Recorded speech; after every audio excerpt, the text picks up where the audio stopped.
so real. This is part of a fictional reel for a demi-goddess who, upon hearing the tale of the royal young twins, abandoned her demand for sacrifices. This would support you in considering the consequences of wrongdoing.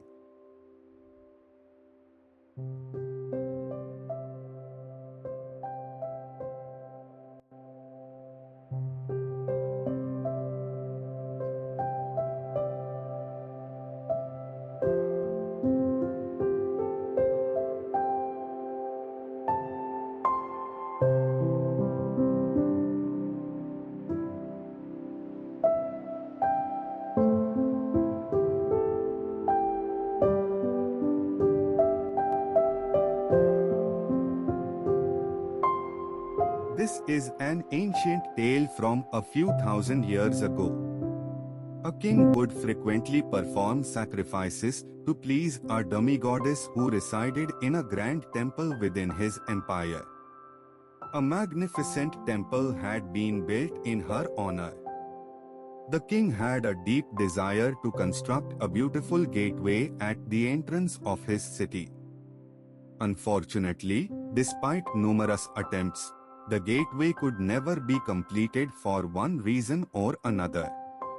In the process of designing the new gateway, someone suggested that a human sacrifice, a young male and female twin, should be made to appease the demi-goddess in order to ensure the success of the project. Without much deliberation, the king commanded his soldiers to find twins and bring them to the temple of the demi-goddess immediately. The temple soon became crowded with curious onlookers and members of the royal family. The anxious crowd eagerly watched the road, waiting for the soldiers to return with the twin pair. However, there was still no sign of them. Meanwhile, the soldiers were tirelessly searching for the twins in and around the city. As fate would have it, a young brother and sister from a royal family, who had taken a vow of celibacy and begun their spiritual discipline just 2 months ago at the age of 15, were making their way to the town. When the soldiers spotted the twin pair approaching, they quickly captured them and brought them to the temple. On the way to the temple, the soldiers explained the purpose of their capture. Upon hearing this, the twins remained calm and peaceful, with no trace of fear on their faces. The soldiers were astonished by their tranquility. There was no crying, no pleading, and no resistance, completely unlike what they had seen in similar situations before. When they were about 50 feet away from the temple, the twins paused for a moment. They raised their hands and, in loud voices, blessed the king with a long and happy life, repeating the blessing 3 times. Then they continued toward the king, who was taken aback by this unusual occurrence. Never before had anyone blessed him in such a dire situation. Upon witnessing this unexpected blessing, the king momentarily forgot his intentions and gazed at the children, who were exceptionally graceful and seemed to come from a noble family. He asked them to introduce themselves and explain what led them to embark on a spiritual path at such a young age. The children responded, "We are the children of the great King Devdatta. One day, we encountered a naked monk who stayed in our garden for a while. Seeing him, they continued, we recalled our past lives, filled with 7 stages of existence, all of which were dreadful dilemmas. We realized that even the smallest mistake, like offering a sacrificial hen made of wheat to the demi-goddess, brought us severe punishment in our next lives. In one life, I was a king and my sister was a queen mother. Yet, despite our power, we endured immense suffering as a result of our actions. The horrors we faced are beyond description.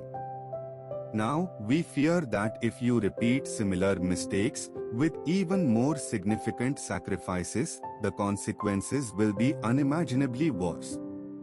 This poor demigoddess will offer you no relief.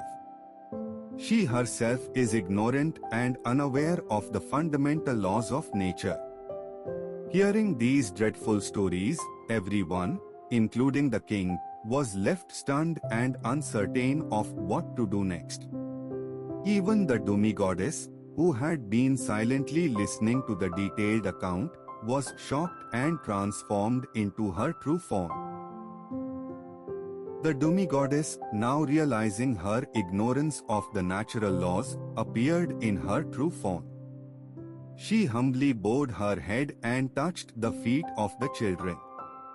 Then, she asked them for initiation into the spiritual path of a monk. There is no special exemption for a Devi. A Devi too must follow the right path with the proper understanding. Having learned the truth, the demi-goddess addressed the crowd, warning them never to engage in such wrongful deeds in her name again. She declared, if anyone is found committing misdeeds on my behalf, they will face severe punishment beyond their imagination. I am returning to my place, so live your lives with caution. After the demi-goddess departed, the king was lost in deep thought, unsure of what to do next. He envisioned the situation. He had bowed at the feet of the Devi, yet the Devi had bowed at the feet of the children. This made him realize that he, too, should be bowing to the children. With this realization, the king stood up, approached the children, and asked them for spiritual initiation. The children replied, "We are not capable of granting spiritual initiation. Only our Guru, Swami, can fulfill your request." The king, reflecting on this, recognized his ignorance of spiritual matters. He saw the world as a complex chain. The public relied on him, he relied on the Devi on the children, and the children on Guru Swami. This realization left him in awe. While everyone was lost in thought, Guru Swami sensed that the children were in need. He swiftly traveled to them through the air. The sky around him turned a glorious shade of blue, accompanied by a gentle, sweet breeze. This was a sign to the children, who stood up and looked toward the sky. Everyone else also rose and watched in awe as Guru Swami descended gracefully from the sky. Upon his arrival, the children touched his feet, followed by the king and everyone else in turn. The children then asked the Guru for permission to take their initiation as Muni and Sadhvi. The Guru blessed them and granted them permission. Following their example, the king and many others also sought initiation under the Guru's guidance. To sacrifice animals is a common practice among many individuals who want to appease Devis and to receive what is meant. The conceptual framework, which may be reversible instead, is unknown to them. Think about its consequences before doing so. Might like to learn some of its norms in life.